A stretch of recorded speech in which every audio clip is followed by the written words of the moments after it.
Hello, my YouTube friends. Thanks for joining in tonight. If you haven't hit that subscribe button and slam that bell, please do now because we got a lot of great things going on. Thank you so much, man. And one thing I want to talk about tonight is the Shure microphone giveaway, man. We're giving away a Shure SM7B, and all you have to do to subscribe, slam that bell, and type down there as to why you love the Shure SM7B microphone. I had to pull mine out of the mic locker and hook it up. It's been so long since I've had it playing through some of my nice preamps. I had to pull it out tonight, man. But you can win one of these, man. So hit that subscribe button, slam that bell, and type down there as to why you love them and get entered in the contest. But tonight, man, I really wanted to talk about what vintage gear has been sleeping in your rack. Because I have a bunch of vintage gear that's just been sleeping in my rack. And I wonder why. And the big question is with technology today, and there's so much new things coming out, are we using some of our old gear, or they just continue to sleep? I have went through a couple of my things that I wanted to share with you tonight. One is the thumbnail that you actually clicked on is a photo of some of my gear that has been sleeping in my rack. It's in mint condition. It still works. Some of it's nearly 30 years old. One is, and I still have the manuals of this stuff too, so I wanted to share this with you guys. It's kind of neat when you take care of your things and you appreciate your audio vintage equipment. But this is the Tascam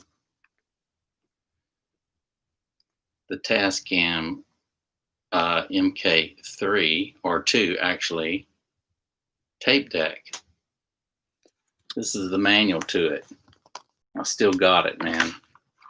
Almost 25 years old. Still got the manual. And so I was kind of really interested to find out what you guys got out there. If anything that you've really loved through the years and it still works, or perhaps maybe it's in a closet collecting dust. Are you using it? Are you going to use it? Here's another thing. You guys remember this one? This is the 1202 Micro Series MICK board. This is the one without the ears.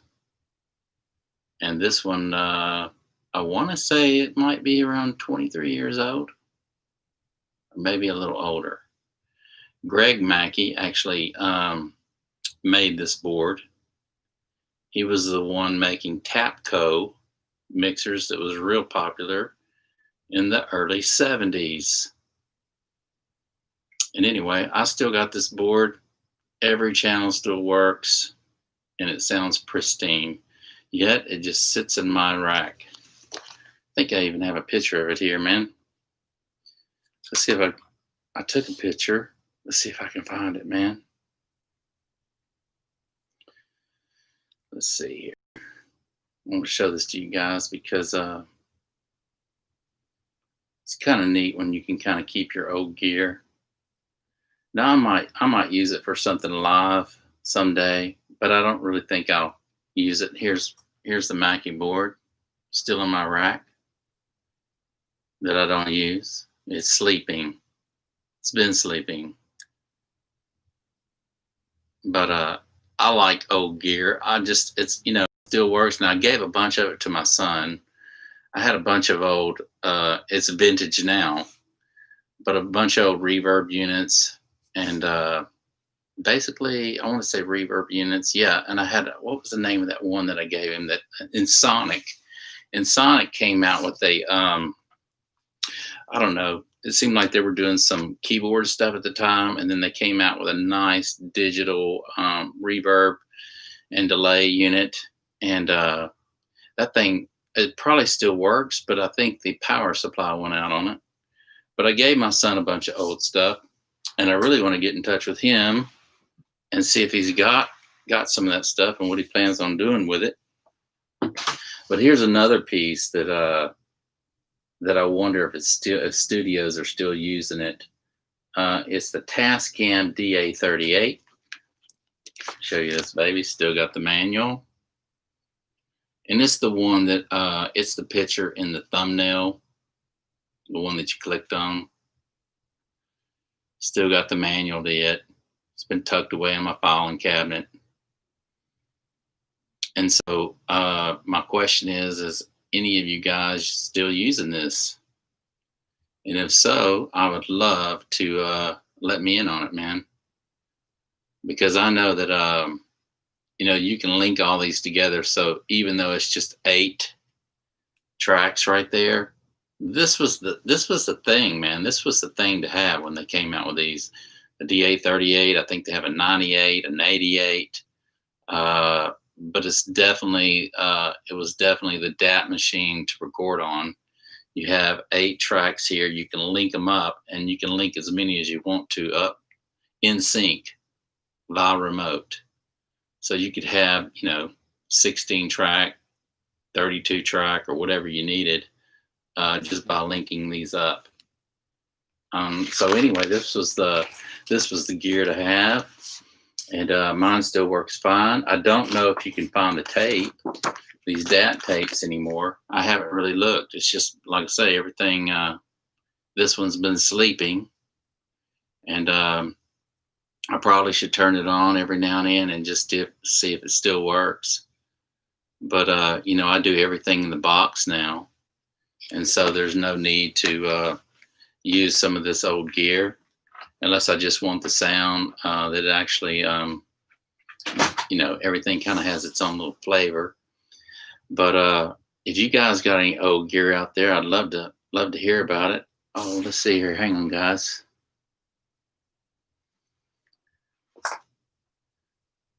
Hey, Dennis. See you, Dennis. Thanks for joining in tonight, man. I appreciate everything that you had to talk about the other night, man. I still want to get you on here live, man, and let's do something, because I know a lot of my subscribers would love to hear everything that you've got going on and that you've done in the past. And it's really kind of neat, hearing your story and your side of things in the audio engineering world, man. I just got a kick out of everything we talked about. And actually today, I was watching a Lenny Kravitz video, Fly Away, and kind of analyzing the mix on that tune, and was really digging the way. I don't know who actually did the mix on that song, because I really love the way they did that. If you watch the video on YouTube, and you watch in the verse part of the song, the bass is real heavy driven, right in your face, and the vocals are up front in the mix. And then as it goes into the chorus part, the vocals are in a big, large room. And then the bass guitar sounds like it's going through a phaser or a flanger or whatever. So it's kind of neat how they did that. And then it goes back and forth like that. And then on the end of the song, on the last lyric that he sings, it sounds like there's a slap delay going on, and it just rings and rings and rings. But whoever did that mix on there, I really dig that. I really dig the way they mixed out his stuff, man. And hang on a second. It will be a blast. I know it'll be a blast, man. I can't wait, man. We need to set up a time that you want to do it. I need to find out one's convenient for you, and for the two of us to get on here, and that way you can just link up with me, and and we can just I don't know, go over something. I think maybe if we can talk about it and I come up with a title, and then perhaps maybe it was a show that you actually did, or a live show that you actually did, or something that you actually did with Mick. Um, I need a title of that. That way, my YouTube subscribers will know, and they can kind of join in and be a part of this, man. You're trying to search it. Yeah, it's on YouTube. It's on YouTube. Check out that video real quick while I'm still here, while we're still here, and analyze the video and see what's going on. Yeah, I don't know who did the mix on that tune. It'd be interesting to know who did the mix on Fly Away by Lenny Kravitz. Yeah, he was and that scene that they're in, that party room that they're in, I really dig that room that they're in. It's kind of cool. Seems like I've been to some parties like that before.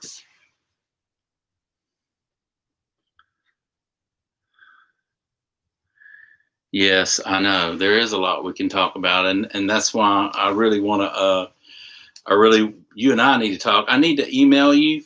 I need to email you, man, and let's get that way you and I can talk about what I can do the video on, and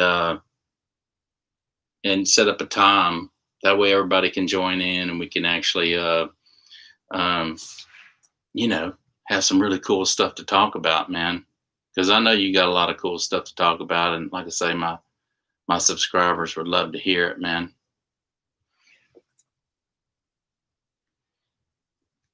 Yeah, so I don't have the AEA hooked up today. I wanted to get my SM7B out of the mic locker, and so I'm having to go back and forth. You can tell, see, it's a directional mic, and it's not picking up the whole room like this one does. When I have this one plugged in, I can be anywhere in the room. This one picks up in a figure-8 pattern, and I can be over there, or I can be over there, and it's going to pick up everything. It'd be interesting to see what the noise level is in the room. Hang on, guys. I'm gonna hit my dB meter in here and see what's going on. The other day in this room, there was 72 decibels going on. There's a train yard over there, and it was just so loud. But it's not. I don't hear it rumbling tonight. So let's see what the decibel is here. Okay, so it's 43 dB in here right now, which is a lot less noise going on right now. And plus, with this directional mic, you actually, it pretty much rejects sound from behind it and on the sides. And as you get around in this area right in here, it picks up sound. And so, anyway, man, I'm really liking the way this baby is sounding, man. It's been so long since I talked through this microphone or sang through this microphone. But as you notice, I get up a little closer and the proximity work starts to go to work. Gives you that big radio sound, you know what I mean? But yeah, what vintage gear is in your rack, man, that's been sleeping for many years? Yeah, this SM7B is a beast, man. So I hope you better put down there as to why you like the Shure microphone. I know you did it once, Dennis, but do it again, man. That way I can throw your name in the bucket, man. Oh yeah. Yeah, man. So there was something else I was wanting to I can make drums sound huge. Oh yeah, how do you like to use the SM7B on the drums, Dennis? What do you like to put it on, the kick?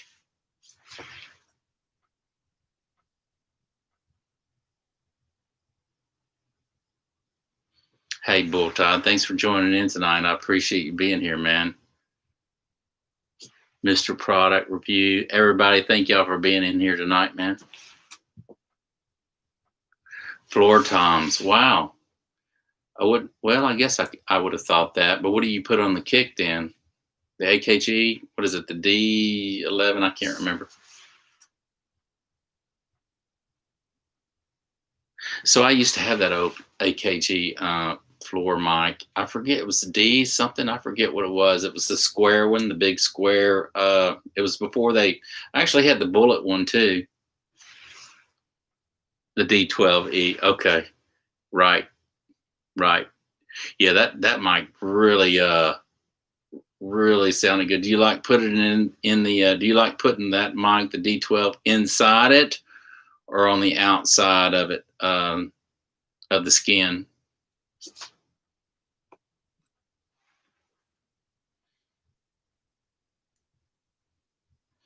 So I'm sure you. I'm not sure, Dennis, if you've seen one of my past videos, but I actually did a recording and had one of the finest drummers here in town.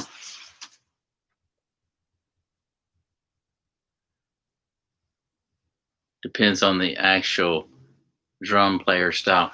I understand. Yeah, I understand. But I had R84 ribbon mic facing the drums, probably about 5 feet away and probably about 5 foot high. And then I had two overheads. I'm not really sure if I had them panned X wide or if I had them just draping straight over the kit. And then I had one on the kick. And man, that just sound. And I had it going through 1176 and the 610 pre, and I want to say I had all buttons pushed in at the same time, dude. And we were really getting some Bonham sound, Led Zeppelin Bonham sound out of those drums with the mic, with very few mics. Didn't have to even put one on the snare. And what was really cool about it was that one ribbon microphone in the room.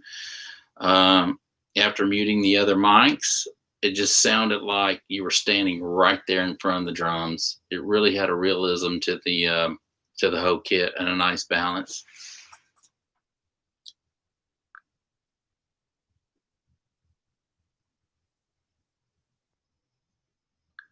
The message is held for a review. What is that? Huh. I'm not sure what that is. I'm not sure what that one message that came up right there is for. Huh. Brick mode. Yeah, I guess that's where you can just slam it and do anything. And interesting sound in that brick mode, right?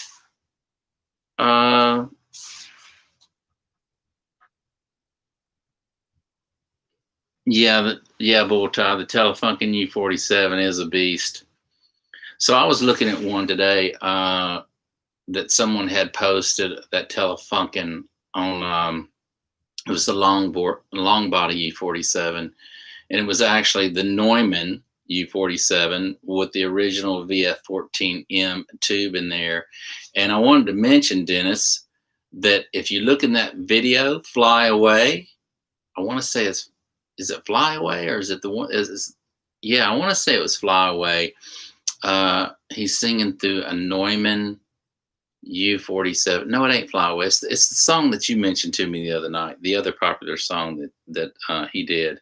If you look at the video in that song, he's singing through a Neumann U47 microphone, and really, really, really, really tight looking, man. It looked like looked like it came out in 1952 or sometime around that era. Go My Way, correct. Go My Way. Well, look at that video and Go My Way on YouTube, and he's singing through that. He's singing through that U47. It looks like a long body. It's kind of hard to tell because the camera's moving around so much. But if you look at the icon there on there, it's definitely a Neumann. It's not a Telefunken, so it's definitely an older mic.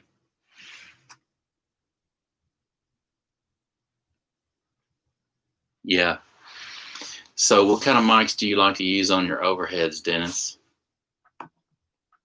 On the drums? Checking something out right here. So Bear Dynamics makes a couple ribbon mics. I'm trying to think of what ribbon mic that is that really, I want to say, it seems like I was reading an article one time, Led Zeppelin's engineer. Who was that? who was the guy? Who was the engineer behind Led Zeppelin stuff? Um, oh my gosh, and he's still around. Is it Andy Williams? Andy. Does that sound right? Andy Williams or Andy somebody? Anyway, Glenn Johns. Huh. Okay. Anyway, I think sorry about that, guys. I think he uses the Bear Dynamic ribbon microphone. They've been around for a long time. They're kind of long, but that big with the ice cream grill on it. And I want to say he put one right over the kit, man. Put one in another room. He did all kind of really cool stuff. The way he did his recordings, especially with things moving around and panning from left to right. And if you listen to some of those old Led Zeppelin albums, man, there's just so much movement going on. And Andy Wallace. So Andy Wallace did a lot of Zeppelin stuff. And it seems like I was reading a lot of stuff that he did back in the day and how he did his recordings, and just really did some really cool stuff with Jimmy Page and Robert Plant. But Dennis, I'd like to find out who actually did the mix, who was the engineer behind Lenny's stuff. I really like the way they did that, the way they did that mix on those songs.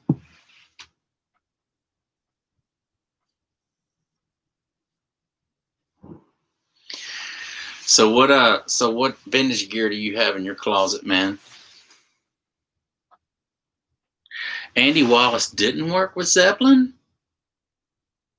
Okay, who'd he work with? Jimi Hendrix? Who did Andy Wallace work with? I'm getting confused here, man.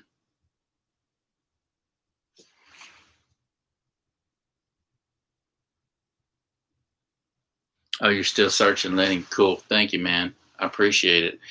Well, daggum, was Andy? Andy must have been involved in Jimi Hendrix. Maybe that's what I'm thinking. Maybe it's Jimi Hendrix stuff. I'm not sure.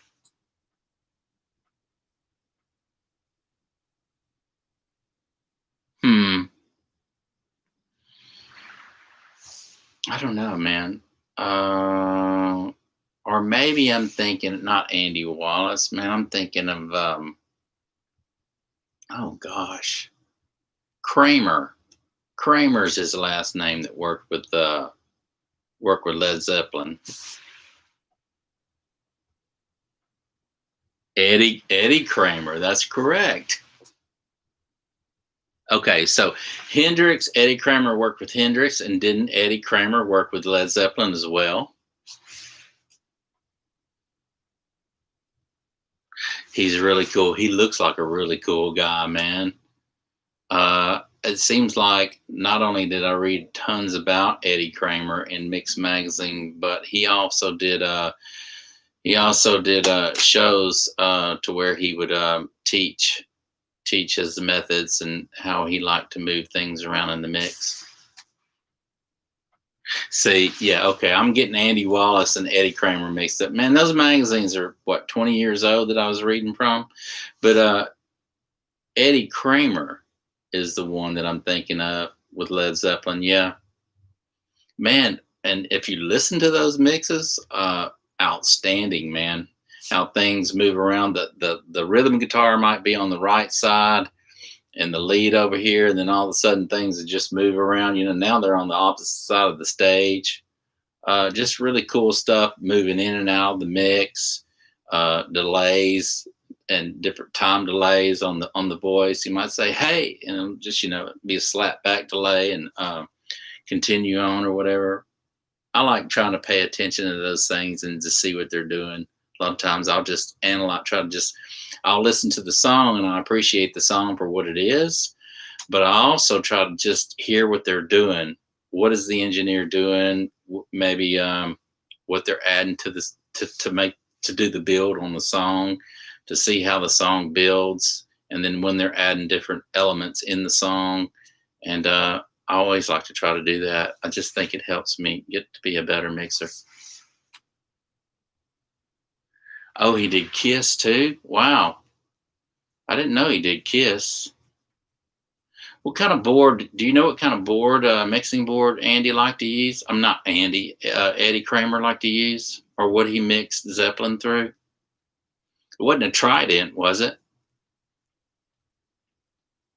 Because I know a lot of people was it Cheap Trick, and a bunch of people loved that Trident board. In fact, I really want a Trident board, to be honest with you. I did a lot of reading on that board, and I'm not sure if I don't know if hang on a second. Sorry. Yeah, he did Kiss. But tell me, have you ever worked with the Trident board, Dennis?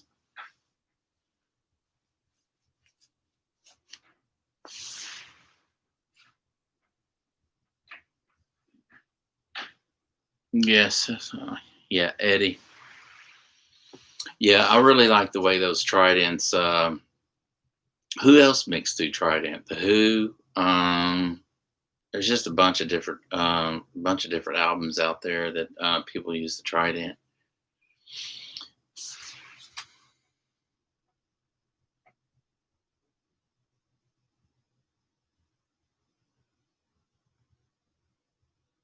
Oh wow, it was mixed in New York. Oh, I have used the Trident. Oh, so it's beautiful, huh? You like the Trident? Oh man, now you're getting me pumped up, man, because I hear it just has a gorgeous sound to it, uh, and somewhat the average guy can probably purchase one of those.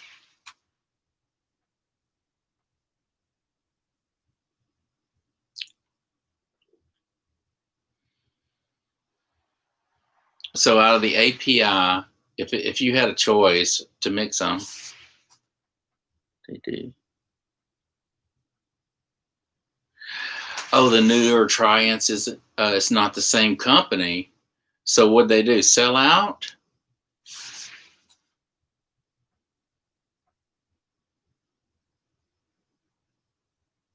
Yeah, I know. I love API, man. When you look at that board, dude, when you look at an API and you look at the buttons and the EQ and whatnot on that thing, it just looks like the real deal. Nothing looks like it's loose on that baby.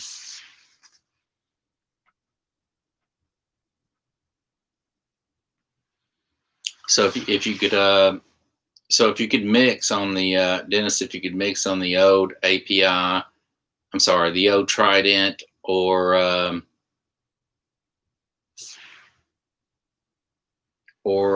the Oxford or something of that nature, which one would you prefer mixing on?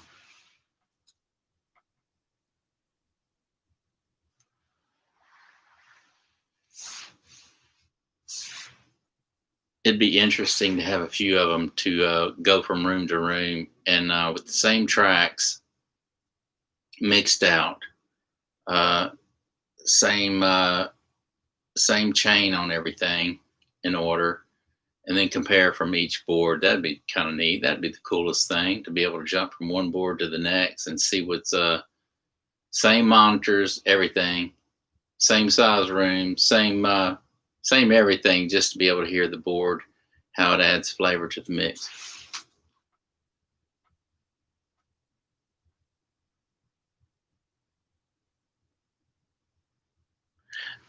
So the Oxford is all digital.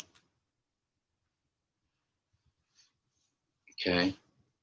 So the preamps in the Oxford clean, super clean, pristine.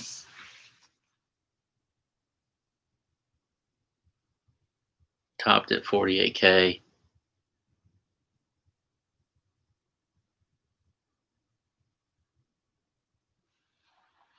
Just wonder what preamp you prefer if you were going to actually track through a mixing board. What would it be? Would it be a Trident or would it be a Neve?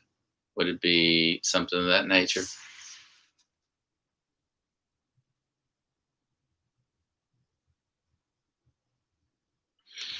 I want to hear your stuff, man. I can't wait to hear your stuff, Dennis. Some of the stuff that you've mixed and done and been a part of, man.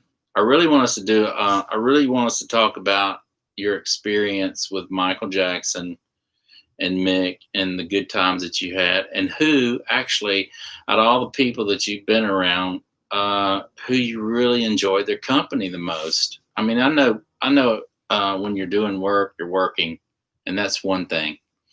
But I also know that sometimes you can be working for someone and just really enjoy their presence.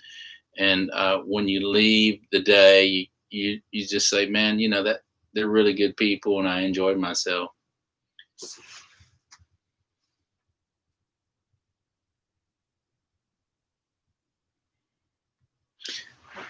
I know I find myself doing that, asking myself all the time in any situation that I'm in, whether I'm fishing or whatever, or whoever I'm with, always, as I'm driving away, ask myself how I enjoyed that experience.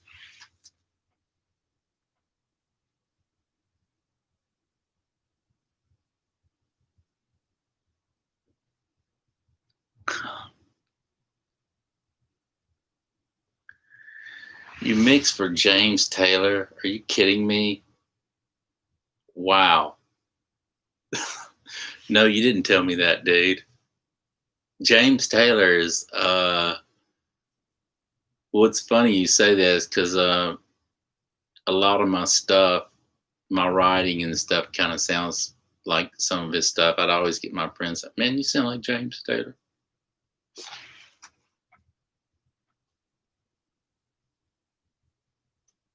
Different James Taylor. Okay. Still, that's cool though, man. Who is the James Taylor you're talking about? Is he a new cat or an old cat? Cool in the Gang. Okay. Wow. Wow. What year was that? What year?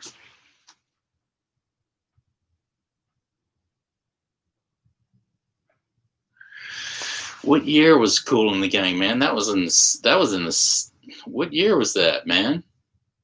That was that was in the late 70s, wasn't it? 78 around that time or no? Oh, 70s, he's still performing. Okay. I gotcha.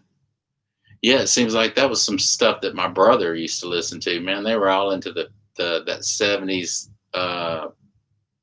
vibe with those type of with that type of music and the big shoes with the platform shoes that dudes wore and the open collar and the big bell bottoms and all that.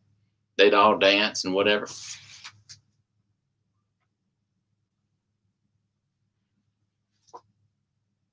This is from a rehearsal. Okay.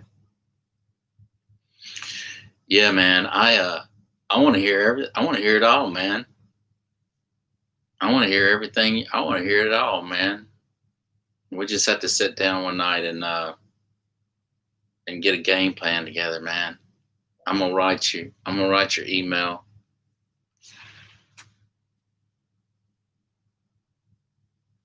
It's a Dropbox link. Okay, well you're gonna have to. Is that a?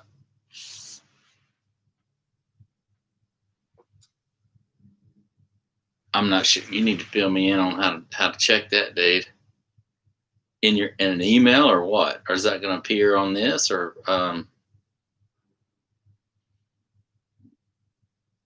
is it sent through cloud or what? I'm sure the files are big, huh?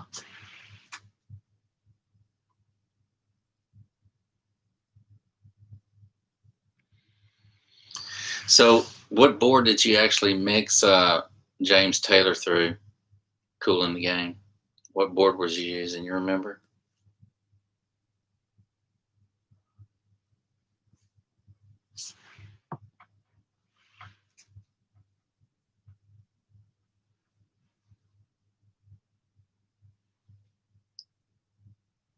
What kind of boards do y'all actually use when y'all hit the road, man, and actually do live gigs for people? Is it Soundcraft or something like that? I mean, I don't know. I was just wondering, curious of what kind of boards y'all use on the road.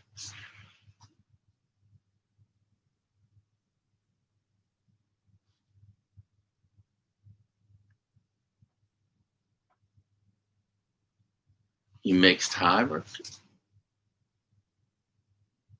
Oh wow. I might have to check that out in a little while or see if I can tap into that, dude.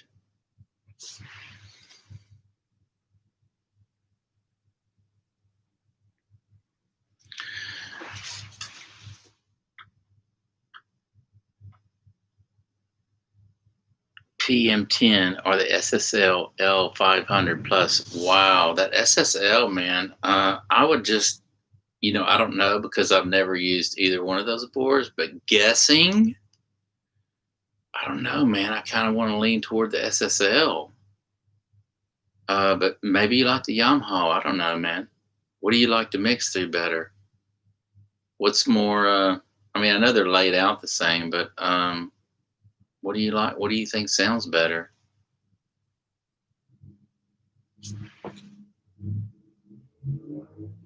Between the Yamaha or the SSL?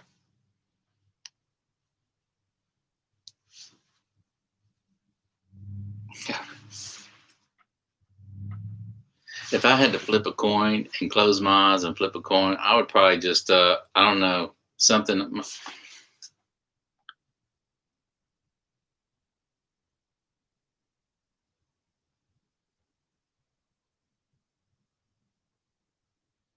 Yeah. See, I was leaning toward the SSL too, man.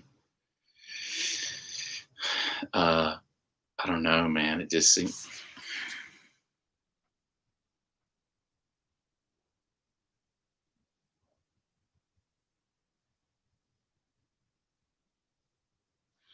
You were the East Coast guy. Did I read that right? You were the East Coast guy that everybody was the call on guy, correct? That's amazing, dude. That is really interesting, man. Wow.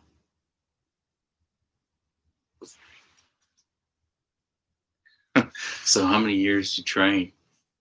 How many years did you have to learn all that cool stuff? Is it a 2-year thing, 3-year thing, 4-year thing? I mean, how many years is it?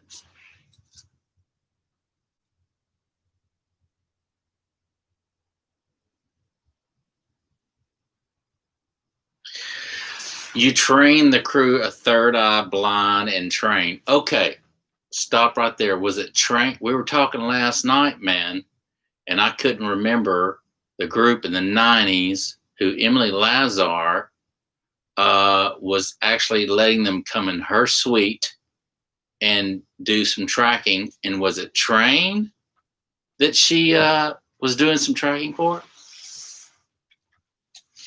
So, by the way, I was looking through my stuff last night, and look what I found.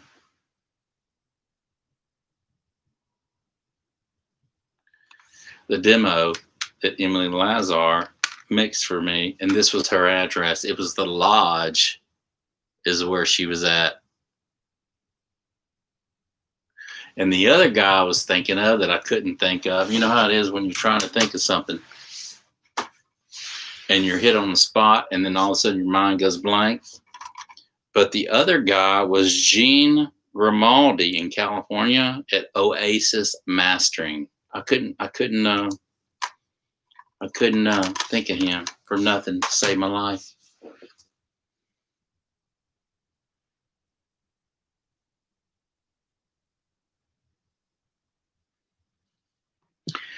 That's incredible, Dennis. You were part of that testing. What the heck did y'all test them with, man? What kind of instruments did y'all test that with?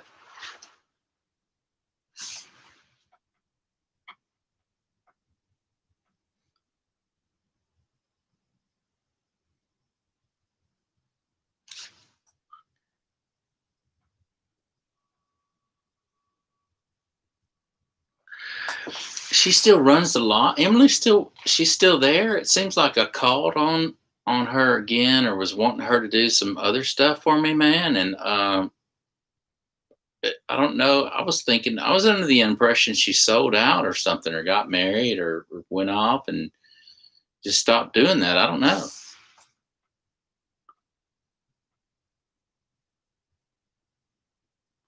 Nice. That's beautiful, man. That's really, really cool. So all that software and everything was still undergoing testing and whatnot, huh?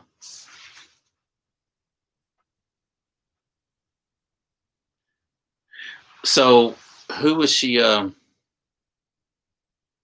Who is So what has Emily done lately? I mean, I hear she's nominated a bunch of times this year, but who has she been working with? What stuff has she mastered, and is she doing any tracking in her studio too, or is she just solely just mastering out other people's stuff?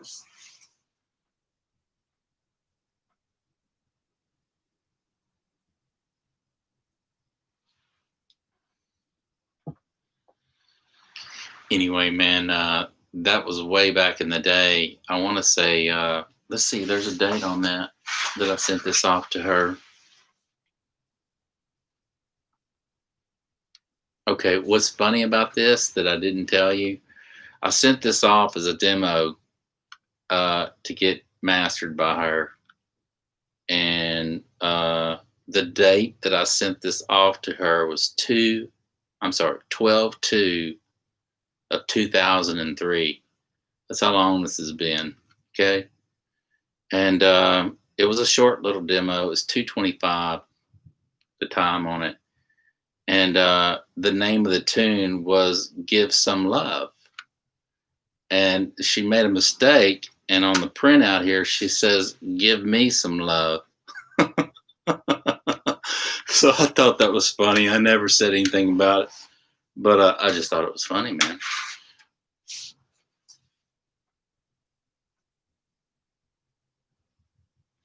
Yeah, she's solely a mastering engineer. Yeah, yeah, that's what I thought. That's what I thought. But it seemed like I had seen some articles or whatever where she had a group in there. I want to say it was Train, maybe it was somebody different, but they got in there and they were actually doing some tracking on some of her Avalon stuff through her Avalon gear as well, and maybe just doing some fixes or whatever. Maybe there's some things they just wanted to that they weren't happy with, and so they, I don't know, maybe did some retracking in her studio. I'm not sure.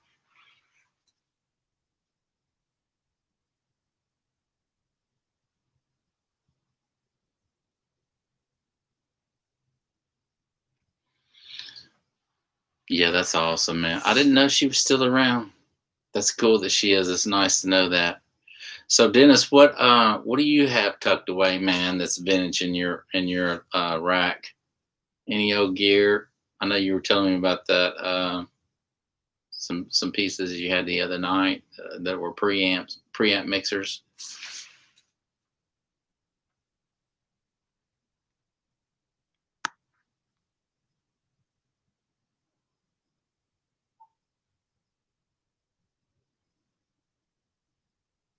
Hmm.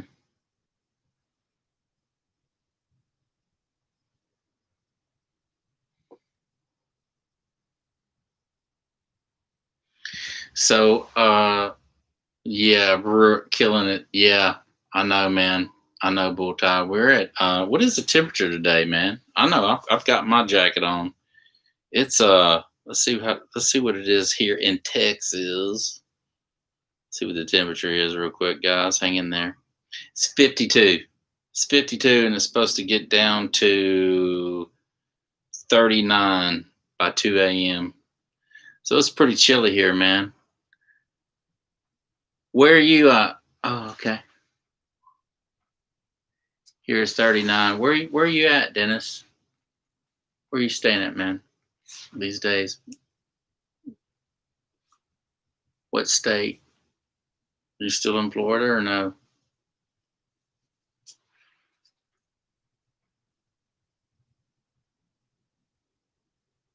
New York. Wow. That's cool, man. Where is Rye, New York? Is that on the outskirts or is that close to the city, in the city? I mean, I've never been.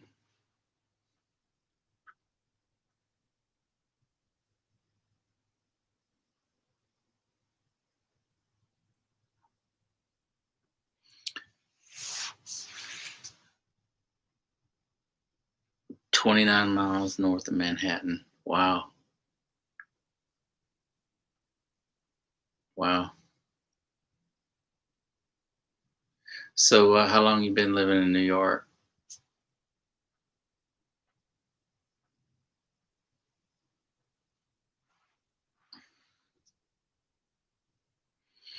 Because you grew up in Florida, right? Seemed like that's what we were talking about the other night.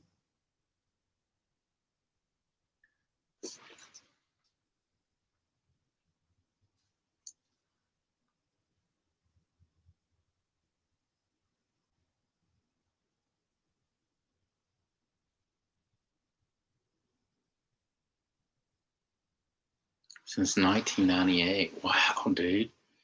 You've been there a long time. You've been there a long time. So do you ever, I guess, go back home to Florida, hang out and see what's happening over there every now and then? Or ever do any shows in Florida?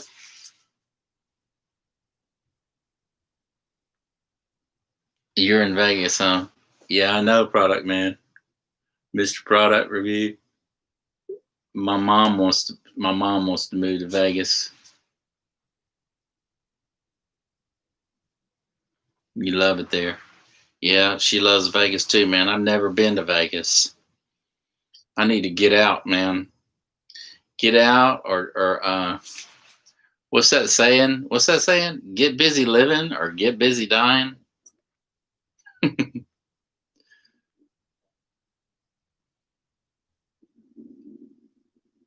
So my stomach is just going to town right now, guys. I had a small brunch today. I actually went and did a little working out, man, and I am super starving every summer.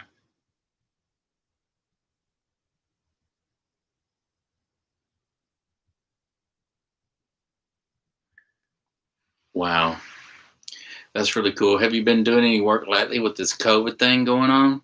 I mean, has that put a damper on Dennis? Has that put a damper on y'all's shows and whatnot? Because I know here in Texas, man, you can't go into any of the convenience stores or a lot of the restaurants. You have to wear a mask, and then they let you once you get in the restaurant, they let you take your mask off, of course, to eat and whatnot. But it's still not 100% here.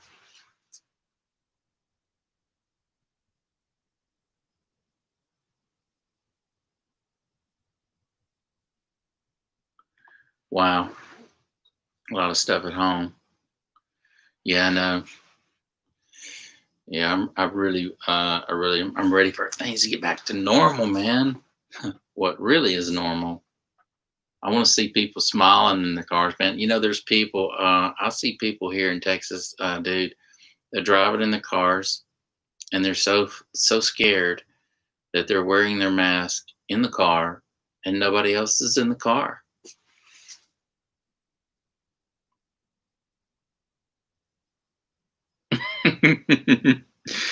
7-Eleven, huh?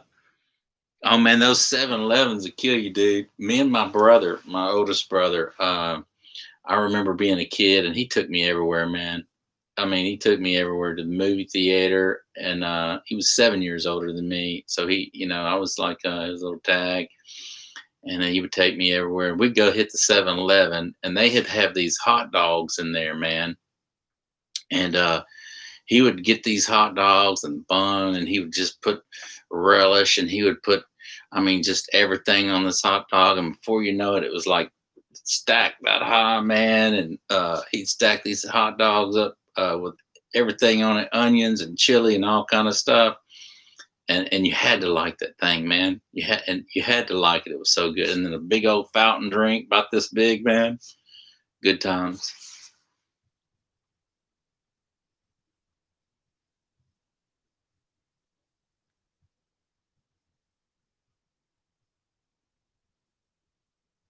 Yeah, Pepsi too, right? I know. I know, man. A lot of times they just let you fill it up, and then you kind of hang out over there by the fountain drink, and then sip on it a little bit, and suck down a whole bunch of it, and quench it down, and then put it underneath there and get you another refill real quick before you actually went up to the counter and paid for it.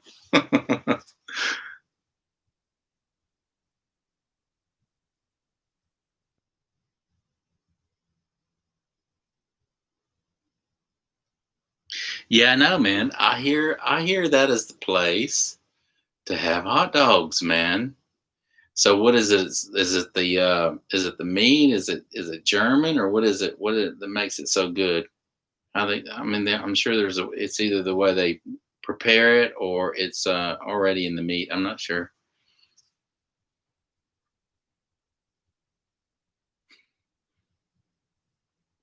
You like that Slurpee, huh, Bull Tide? I know, man. You know those convenience stores. Something about those convenience stores, man. You can find some goods in there. Late night snack for sure. Just go ahead and get a bunch of chocolate, dude. That's what I like to do. I like to go in there, man, when I'm really cringing sugar, fill up on the fountain drink, get you a couple Reese's cups, whatnot, chill out, some chips, just really eat bad, right?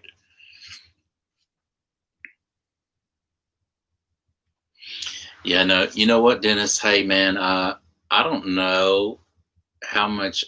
Uh, I don't know. Hang on a second.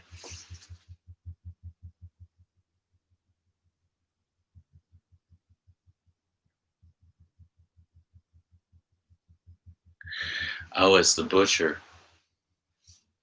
Okay, it must be real cuts. No junk thrown in there, right? It's the real deal. I know. So what's really cool about here in Texas too, you can pretty I don't know how it is over there. But there's some grocery stores around here where you can actually go in and tell the butcher how you want it cut, how thick you want your steaks.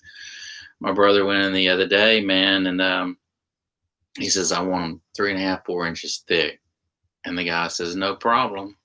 And so he ended up getting like 8 steaks this thick. And and we ended up making two of those the other night out on the grill here, and seared it real hard on one side, let all that flavor stay in there, and then finally flipped it. And man, that was the best steak. It was so tender. It was you would have thought it had been tough by the time we got it cooked.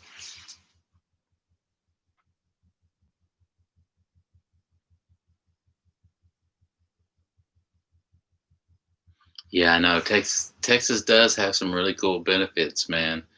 And what I really like about it here, Dennis, is the the provisions that you have and the restrictions that you're not restricted to. I mean, you can still do a lot of things here. There's still a lot of land, and if you just want to just go hang out somewhere on the woods and shoot your guns and just get stupid, you can. And that's really kind of cool, man.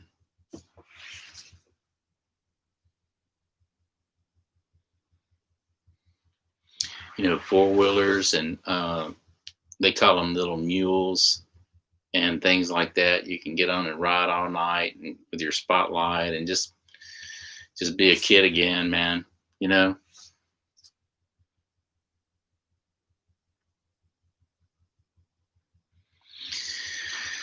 So yeah, man, Dennis. Whenever, when do you think maybe we can let everybody know tonight that you can get on board and we can do a live show where you can see me and I can see you and all my subscribers can see us. What would be a good time for you, man? Next week, want to try to shoot for something next week, or what's your thoughts, man?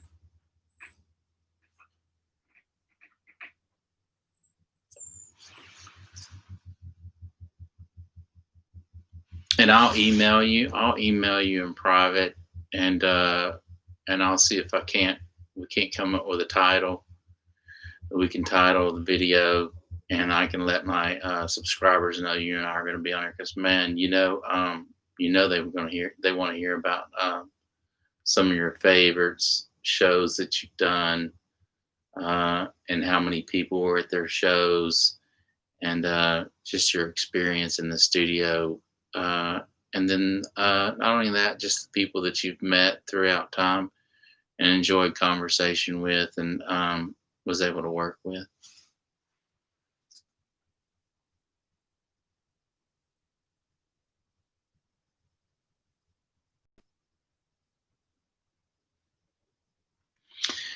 Okay, that sounds good, man. I'll email you tonight. I'm gonna go. I'm gonna cut it short here in a little bit, man. And I want to thank everybody for joining in tonight. For one thing, and if you haven't subscribed to this channel, please do. This is a really cool channel, and we're laid back over here, man. And we talk about real things. There's no skits or anything like that. It's just a real cool channel. We're always talking about gear, and then of course. Um, what's new and what's this or that. And so yeah, if you haven't joined this, subscribe to the channel, please do. Smash that bell, and get entered into the Shure microphone contest. Type down there as to why you like Shure microphones, so that we can give another one out. The new deal now is we're trying to get 1,500 more subscribers. We're actually trying to build the channel. We'd like to get more people involved, like Dennis here, people that's been in the business a long time and loves to share their information and their knowledge with other people, because it needs to be out there and other people can enjoy it. It's like, I always was told, what are your gifts? If you have a gift, you need to be sharing your gift. And if you're not sharing your gift, then what are you doing? And so having people like Dennis get on here and talk about what he's done and whatnot, I feel like the channel is going to grow, and that's I really want the channel to grow. But yeah, Dennis, I'll get on here. I'll email you. We'll talk about a time that we can get you back on the show, and and talk about something that you would like to talk about. I'm game to anything. I'm game to learn anything. So that's cool with me. And hang on a second. You have a lot of free time these days. Yeah, you know what? I do too, man. I can kind of pretty much set my schedule. I'm in a position where I can pretty much set my schedule. I still have my clients that call on me, but it's nice having your own thing, and you can set your own schedule. And so I'm in a position to do that. So I'm in a position to come and go, and not have to answer to anybody, which makes it really nice. Um, Especially after you've been married for many years and you always have to answer to somebody. It's kind of nice not having to answer to anybody anymore.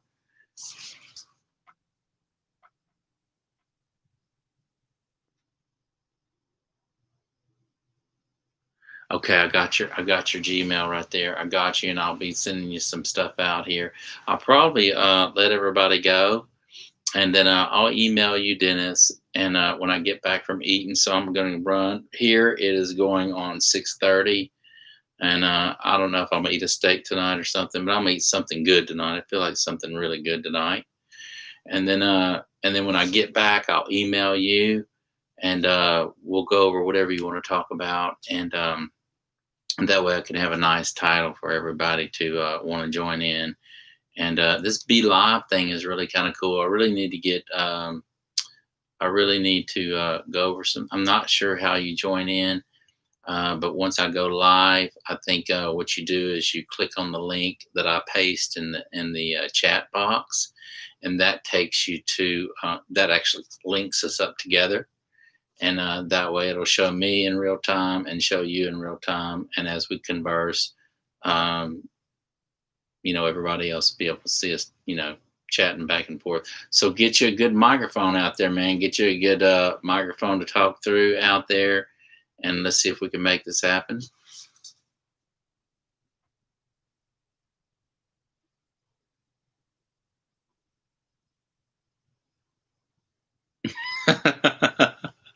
Yeah, I know, man. My stomach's freaking growling. We'll figure it out. Yeah, we will figure it out, man. Thank you so much, Dennis, man. It's an honor having you here as always. And I appreciate all your information, man. And you know what, man? Everybody else and everybody that's a part of this channel is going to really love everything you and I have to talk about, and they're going to get a lot out of it, man. And I just want to say thank you, man. And Bull Tide and you guys, thanks to the product review man, thanks for joining in tonight. I appreciate you guys joining in and all your comments.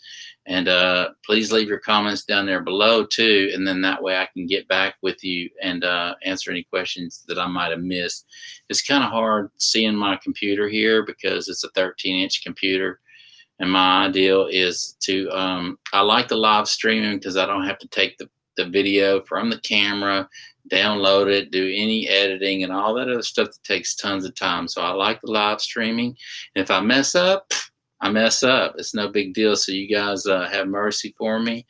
It is what it is, and it's real and it's in real time. So I don't plan on fixing anything that I mess up. But I really do want to get a little bit bigger screen that I can see when people text and whatnot.